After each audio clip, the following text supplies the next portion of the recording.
Ayan na guys, hanggang biyahe na nga kami. Mali na naman ang voiceover ni nanay. Inulit na lang natin to guys. Kasi nilagyan ko ng new sojo. So hindi pwede. Kaya back to CapCut tayo. Mag voiceover na lang tayo. So guys, ay kahit mainit yung biyahe. Tuwan-tuwa naman ng mga bata. Kasi siyempre excited sa swimming.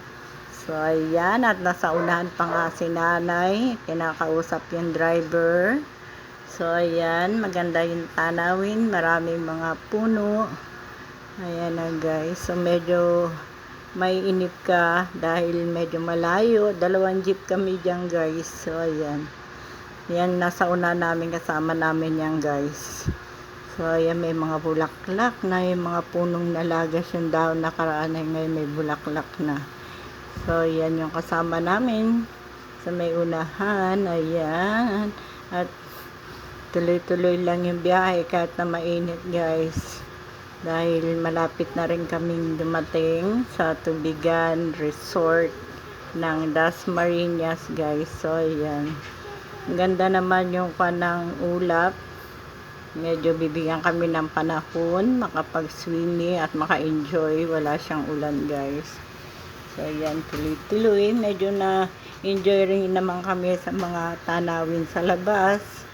So, ayan, guys. Makita nyo yung mga puno, yung mga ulap, mga iba-ibang sasakyan din, guys. So, ayan. At nagkawayan na nga. Nagbabay na yung mga kasama namin dyan, guys. Ayan. Babay-babay. Tawag-tawag yung mga bata sa mga kasama namin.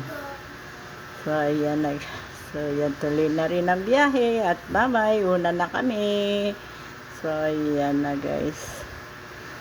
Sobrang init ng biyahe guys. Pero, hindi napansin na yung biyahe dahil excited na makarating sa swimming guys. So, yan. Sobrang init.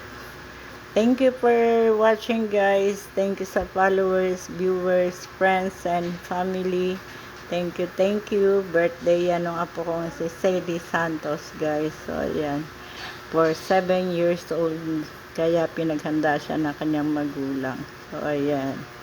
Kita nyo, maraming puno. Nakaka-enjoy yung puno. Tingnan guys. At saka malinis ang paligid. Ayan. Tuloy-tuloy na yung biyahe.